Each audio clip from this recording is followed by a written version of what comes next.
I started in music basically when I was very young. I remember I could remember I could remember melodies of songs very good. You know, just sing along with all the songs them and everything. You know, and then I didn't know I was going to be a musician. I wanted to be a musician. I didn't know what I wanted to be. You know, until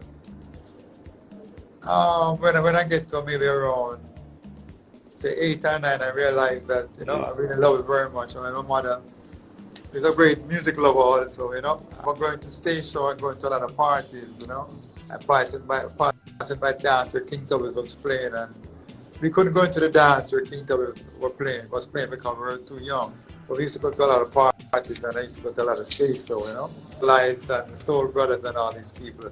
You know, in Jamaica, Christmas morning, they used to have a lot of stage show in the theaters, like Carib Theater, Regal Theater. So everybody would gather to go to see their favorite artists and things like that, you know. So I used to go to, mother used to send me to those concerts, to the stage shows. And I realized, and then I remember one of the stage show I met Joe Isaac, who used to play drum for Studio One, you know. Yeah. And I started playing in a band. Myself and Lloyd Parks. When I left school, I told him I didn't want to go back to school, and because Ken Booth came to the school to perform. We were going on holidays, so at the end of that term, we'll have some artists come in and perform. So Ken Booth came and performed with the Wailers Band, and at the time he had this song called Puppet on the String, really great song. And Ken Booth is one of my favorite singers.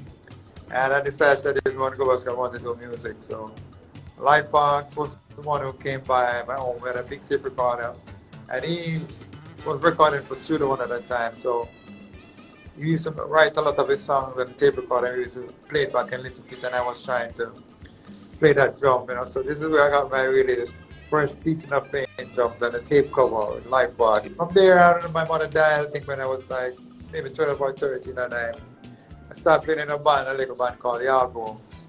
I think I used to go and watch them play because Mikey Boo, a great drummer, Jamaican drummer, was playing in that band at the time.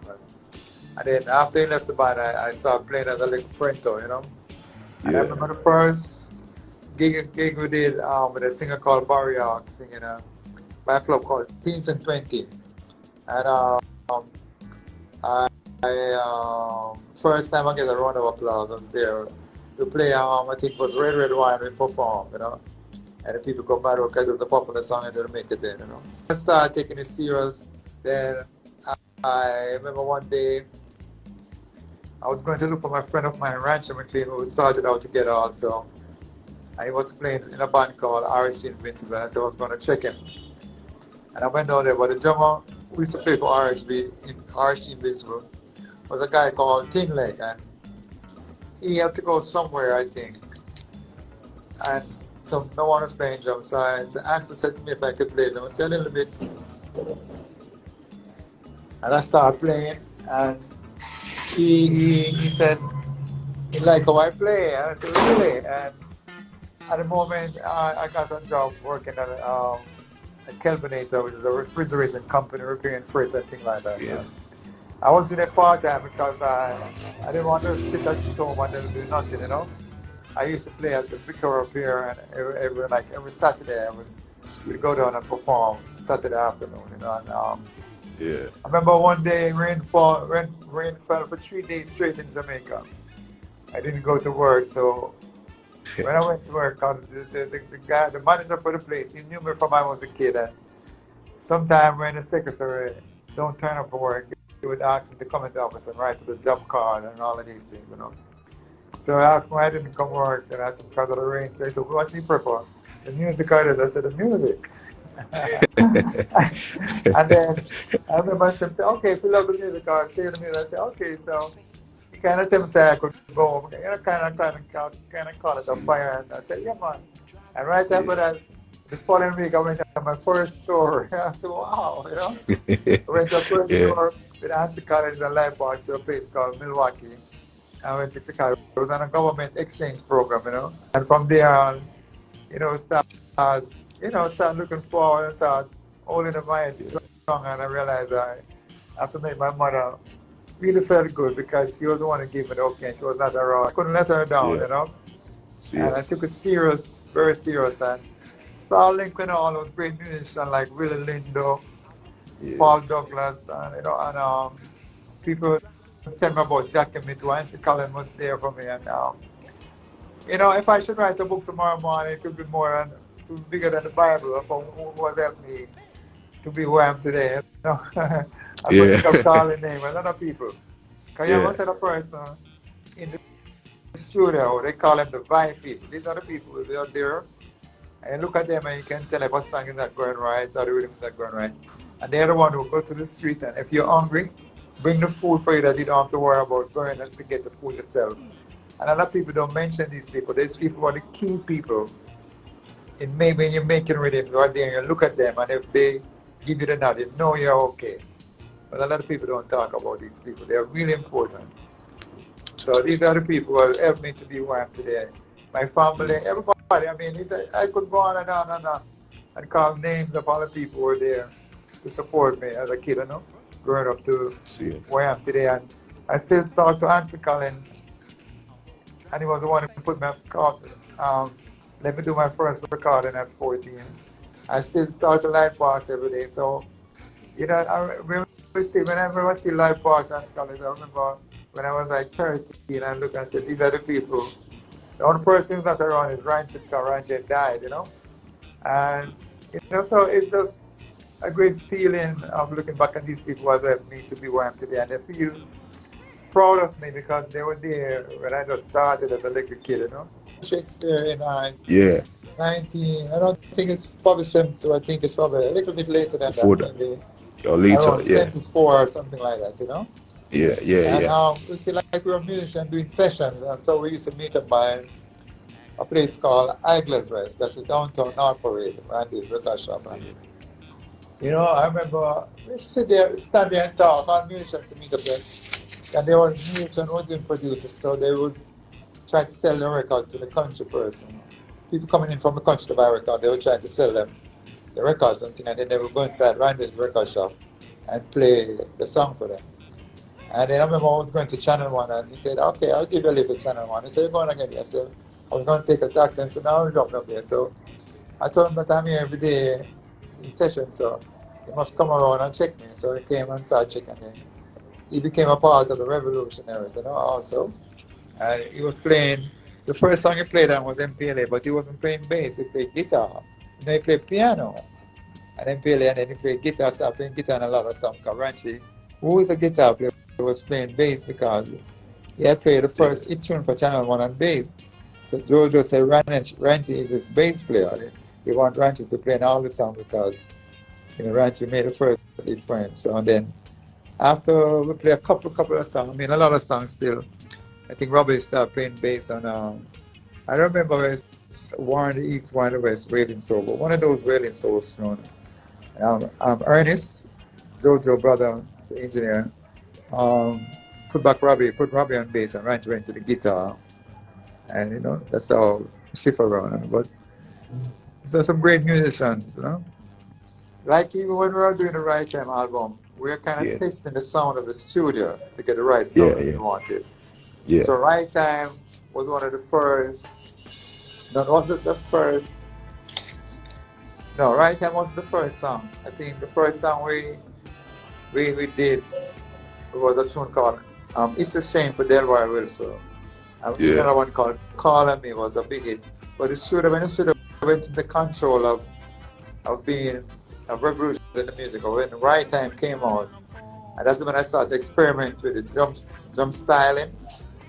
Playing pattern through the reggae. That was the first one, the breakthrough. And that was the breakthrough for Channel 1 internationally. And then from there on, we took it to the next level, statement by statement. Jojo gave me an earnest that a brother was the engineer, the freedom to just create the pattern, the drum pattern, and get the drum sound the way we wanted it. Could you speak to us about your chemistry, recording with the Mighty Diamonds? The legendary Mighty Diamonds. When we were doing Right Time, the Diamonds was there, we made the rhythm first. Yeah. Most of the Diamond song, the rhythm was made first, and then they came in and they wrote the lyrics to it, But the chemistry, was a sound that we got at Channel 1, and we used that sound and create all these grooves and this rhythm for Channel 1. So that's why I listen to Channel 1. They had a specific sound in them, you know. And to, you know, because we're up against people like Cox, Joe Gibbs, and Treasure, so we could have, they didn't have the money to really. So we kind of banged the label. So, yeah, we were playing like, what happened in 1976. In 1975, I went on a tour with Jimmy Cliff. My ranch was playing with Jimmy Cliff. So we did Jimmy Cliff's first American tour in 75. And then I came back home, and then I was doing a lot of session, and then I went on a show. I did a tour with Dennis Brown and Big Youth. I was playing for Dennis Brown on a tour in England, and came back home, and then Robbie and Peter went to. Robbie asked me if I wanted to play Peter Touch. I said, yeah man, I'll join you. So they went to New York to finalize the detail and stuff with the Rolling Stone record, and they got signed. And when I came back home, we started with the Peter Touch, his album, thinking 75, 76, Equal Rights. And we went and did the first tour with Peter. And then we did the second album called Bush Doctor. And then, so Peter was the one who kind of took me and Robbie to the international, introduced us to the international crowd and performing live. Because at the time, Bob Marley was playing, and he had the Barrett's brother as a rhythm section. Because they were the leading rhythm section in Jamaican music, and then we came and took over from them. So Peter was kind of introducing us to the audience and internationally. So Peter was the one who took us there. From there, you know, Robbie and myself started developing up sound and style. Because we were sharing a room on stage and trying to do it. And what we actually did, we took the studio and took it to Peter Touch live concert, because whenever we were playing in England, people used to say, shout out, Peter, let us line over with him, draw him, and play the drum, and Peter feel away, you know. And people in London loved up, so they want to hear drum and bass. And he said, let us line over here. And sometimes, one time we were playing in England, and Peter made one mistake and eased up on me. Robbie took the position and they started rocking up. Peter got mad. Peter said, for a walk, the major hit tune we're going to break tune we're going to get is Robbie, I check Gregory Isaac, and he came and did 6 songs for a showcase, and one of the songs was Soon Forward, which was the first #1 tune. So this is where we got the breakthrough. So I was talking, Robbie and myself was going to say we have to start owning ourselves, because at the moment we didn't own ourselves. The producer owned us because they had all the stuff that we had played.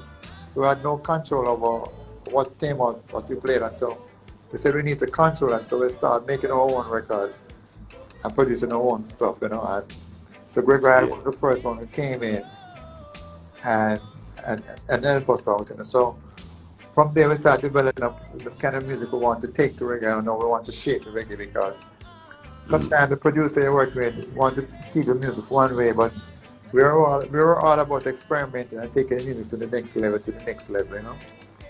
So that's what we were doing. So it was a lucky thing we started very young, very early. In this position we are today, you know. In 1979, Brian Eno remarked you and Sly, you and Robbie, and he stated that when people buy a reggae record, there's a 90% chance the drummer is Sly Dunbar. So you get the impression. Most of the time it's me playing, yeah. So I mean, the thing is, you get the impression that, we get the impression that Sly Dunbar is chained to a studio seat somewhere in Jamaica. Well, it's true, because when I'm going to play, sometimes 10 o'clock a session, I can't get up until sometimes 2 o'clock in the morning. Everybody would change, but I couldn't change and put an extra one. They said, no, you can't move. because what I was playing then, it was all for other, there's some good drummers in Jamaica, and they still are. But they could not say they couldn't do what I'm doing, but I don't know where I got this idea from, but I think I was listening to a lot of African music when I was growing up. And they wasn't seeing what I'm seeing out here when I was here in South Africa. The producer wanted what I was doing, and the people were into it also. The street people and the people in the parties and dance. So I couldn't move because they want my drum to be on the record because they figure say, Yeah. me playing on the record, if the record is not a big hit, then it will be a popular record, you know? Yeah. Could you speak to us about like your unique drumming, like where it originates from? Well, I listen to a lot of great drummers like Lloyd Knibb, who's the father, which Yeah. was a mentor, and I listen to Bonnie Williams, I listen to Joe Isaac, I listen to all of the top drummers. Carly from Bob Marley Wailers, Winston Bennett, Bonnie Williams, I said, and there's a portion of drummer in Jamaica that I grew up listening to, and I said to myself, I don't think there's a place for me in reggae because all these drummers are great and I can't play like them. And I realized that I had to develop a style and a sound. So I used to look, when I was young, my mother myself used to look at a lot of African play. Like there was at our dance theater company with the Rex Necropod and Eddie Thomas dance group, and they used to dance to like drums and everything, those drums and dance, you know. And then I remember, you know, I used to go to a lot of parties and things like that. So I used to listen to James Brown, and you know, body was talking about James Brown was and everything. And I know when James Brown said, "Give the drummers somebody to the place get funky," you know, it's like the place get mad, everybody get wild that time, and people start screaming, and I said, "Wow, how can we get reggae to play like that so the drum could be like a standalone unit?" That when they say bass and drum, but the place must go mad, you know. And I tried to do some different style and everything. So the experimenting came through when I was done by Channel 1 and I started mixing the drum and bass up in the song, you know, and then everybody started relating to it. But the idea came from like listening to James Brown, you know, recreated back into reggae, but you know, and I was listening to Phil Calendar from Studio One. So basically I learned from a lot of all these drummers because Jamaica has produced some great drummers, you know. And there's a song called by FREDDIE McKay, because it's called Dance This a Festival, where it was a festival song, and that day when we recorded, I recorded Jacob Miller version of All Night Till Daylight. Yeah. And then I went down to Channel 1 and did I Need a Big Heel Boots and a Barefoot Pants. And when I heard the song, you know, and Ira was in the studio, the studio was very crowded, it was full because it's the first time Channel 1 going to enter a festival, and Jojo said to me, you have to win.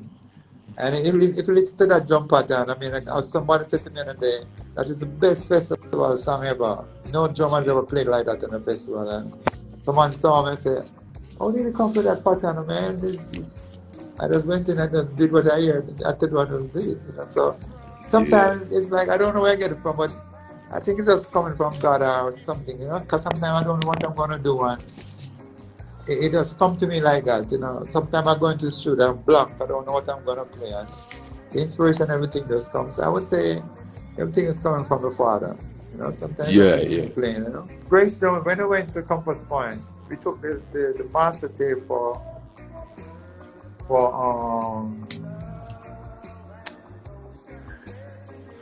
it sends me to let Chris Blackwell listen to it, because that's the way I told him we had this group and put the tape on, and the engineer and Chris, I think Don Taylor was in the room, was listening to it, and they said, wow, what is this? I said, Blackwell, and I said, this is tough. You haven't heard anything like this in reggae before. And Alex, the engineer, who was one of the producers for Grace, said, you know what, let's use this sound and set the sound for Grace, at the template for Grace Jones. And that was where Grace Jones song came from that album. The direction, and I like what sound, the drum and bass sound. And we did Grace Jones' first album in 1980. The music, I remember how it really started, we were in New York and Chris Blackman wanted us to speak to Robbie and myself, and we went up to his apartment at a meeting, and he said, this girl who was a model, and she's modeling in Paris, but she's Jamaican. But she sing a lot of disco, and he wanted her to try something with her. I said, Kenner, but he wants us. I don't know, we didn't know what we're gonna do or whatever, but we in our mind, we figure more or less it's kind of reggae kind of things we want to do, so he wants to do. So we flew down to Compass Point, myself, Sticky Tops, Mikey Chung, Robbie, and me, and there was a guy from England called Byron, and a guy from Africa but lived in France called Wale Badarou. He played this on this song for a group called M. So we all came together at Compass Point. So I remember when we got there, everybody joined together and we said, what's it going to do if we want to rehearse with Grace? And Robbie said, no, don't rehearse. Let's go into the studio, rehearse in the studio, whatever we get, we cut it. And I said, that is great because we could probably might do the rehearsal somewhere and can't get back that feel. So let's, first feel we get, let's put it on tape. So that's what we did. And all of the Grace Jones songs were one take. You know, Alex, I said, go ahead and record the songs, Sly. So we laid the rhythm track and I was singing. Huh? That's put up to the bump. Was it Alex Sutkin? Yes. Yeah, so yeah. I started singing the song because I just sing for the musician. Yeah, yeah. Play the rhythm. So I was playing and singing at the same time. But the original song was "Spread Yourself Over Me Like Peanut Butter," you know. And I put down that lyrics on the tape. So, but Grace never voiced it immediately. So it came out as an instrumental record called Peanut Butter.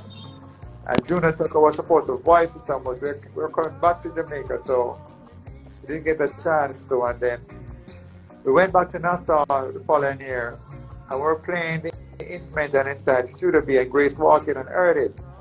I said, man, we didn't have to tell them we want to rhythm and to start buzz. We want that rhythm. Chris Blackwell and crying and she want that rhythm. And then she got, but you know, I mean, the rhythm wasn't going anywhere. We took him out as an instrumental. And yeah. And this girl, I don't know the girl, I don't met her then. Dana Man came down to Public National. She heard what I was singing about, and she wrote, "Pull up to my bumper, baby," which means the same thing, like spread yourself over me like peanut butter. And she said, "Pull up to my bumper, baby." So it was a big hit for Grace, you know. So we had created that kind of rhythm. But like we were playing between R&B and reggae. And got your stuff like Should I Be New and all stuff. And then we were there one night working, and a call came in. Yeah. And the call was coming from Bob Dylan's office, and Bob Dylan wanted us to play on his album. Yo. So we didn't believe it because we're a great fan of Bob Dylan. And we flew up to New York and we did 2 albums of Bob Dylan, and one came out named Infidels, which was one of his comeback albums. Because he was off the scene for quite a while and wasn't making any record, and that was one of his major album, Infidel. And the whole record industry was kind of freaked because they said, why did Bob Dylan go for Sly and Robbie? Because everybody known as reggae musician, and so why he went for these guys? But they didn't know we could play like rock and roll and these things, you know. So when the early record came out and everything, they started singing a different song, you know. But to kind of he wanted the sound that we had to be on his next record. Peter Tosh, as an artist, was a very cool person, very creative, great musicians, and Peter Tosh gave the band a lot of freedom, like myself, Mikey, Sean, Robbie, and Robbie. A lot of freedom on stage, a lot of freedom in the studio to make record with him, you know. He was like, you have to play it my way, you have to play it this way, no, I don't want it that way. He was an open-minded person to whatever kind of rhythm I might play for him, because even like Buckingham Palace, it was a beat Robbie and myself had created, and we were just jamming in the studio on the beat, and he took up his guitar and started jamming with us, and started saying, "Well, light up your spliff, light up your chalice." And I said, wow, this is wicked, you know. I said, well, that's wicked, and we cut the rhythm track and he started writing the lyrics for it, you know. I don't think he wrote it down, I think he just sing everything from his head, you know. Because smoked in the Buckingham Palace. And Mikey turned, I think, arranged the horn section and Robbie and piano. And that was, so it gave us a lot of freedom, even on stage, you know. Yeah. And that was really a kind of point where that can bring Robbie and myself, the creativeness inside of us out. And he brought that out of us, you know, to display. When what we call the poor man felt it, feel it. The poor man feel it. No. Song with him and Gwen Gotcha singing together, Do It. Oh, Nothing But Love. Yes. Yeah. That's one of my favorite songs. That's one of the wickedest duets. Yeah. By artists in Jamaica. That is very, very great. It was a lot of freedom because we just play what we wanted to play. You never asked a question why we played that or anything like that. So that kind of bring out the creativeness what we have in mind to play, you know, about we fight against anything. That so I have to give a lot of credit. I love Ludwig drum set. Ludwig drum set is my favorite drum set. Ludwig snare. And I love the Simmons when it came in on the electronic drum because I tuned it and set it the way I think I want it to be, and I really got some good sound from it. I got a lot of good response, people loving it, you know. But I really love the acoustic, you know, but I love the Simmons also, and I love all the drum machines and everything. I'm into the technology, I'm into moving forward, you know. A lot of drummers in Jamaica ran away from the drum machine when it came in, but I embrace all of these things because they're part of the music. And at times we wanted to move the music ahead because we were worried that the people were getting tired of hearing the same thing over. So when I introduced the Simmons, there's some like fresh sound to the music, so it brought us here up to hearing this new sound inside of it. So I appreciate the Simmons and I appreciate the acoustic set. You know, team today, I just play acoustic sets. You know, a lot of people ask me, so wow, Sly, let's speak about that Simmons, you know. Because what I do with things, I try to play it my way. I don't play it the way they say people play. I try to break the rule and then take it around the corner. I never played Tick and Job. I know they already like 2 albums of Tick and Job. It came to Jamaica and we did it in Jamaica. In Tough Gun? In Tough Gun? Yeah. Tough Gun. I think so, yeah, but he was good. He's a good artist. I like him very much, you know? Yeah, and I enjoy the Black Hole project because it was from a different angle, a sound and different attitude, you know?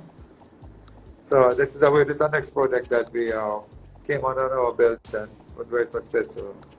And plus we used to play for like a lot of the artists like Dennis Brown, Greg Rice. The advice I would give to them is to stay with it, and it's not an easy road, and you don't think you're gonna be a star one day. You know, you have to be with it and stay with it. And if you love it, you're gonna have it ups and downs, and you know, you have to stay away from drugs and all these things, and be try and work together with other musicians, and then you can trade ideas, and they will help you, and you will help them. You know, just don't think you know it all, and you can be a standalone by yourself and be it, you know. And I think that can't work, but it's best if you get together with other people, other musicians, and, you know. Thanks for taking the time out to do this interview. And no problem. I want to thank you're in England, right? Yeah, I'm in England. Yeah, I want to Birmingham, UK. Thank all the people, you know, who have supported me a lot from the day I started recording from a kid and all, 14 years old. And they keep on supporting me. I want to say thanks to them because, you know, very much I want to say thanks because they show me so much love and everything like that. And to the younger musicians who are coming up, I want to say enough respect, you know.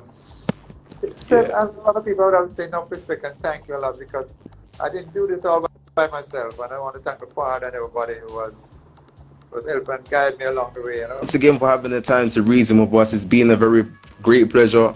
You have a very blessed day, King. Yeah, have a very blessed day. Thanks again for taking the time out, you know? Yeah. Enough respect. Yeah, no problem. In reggae music, we have what is known as the heart.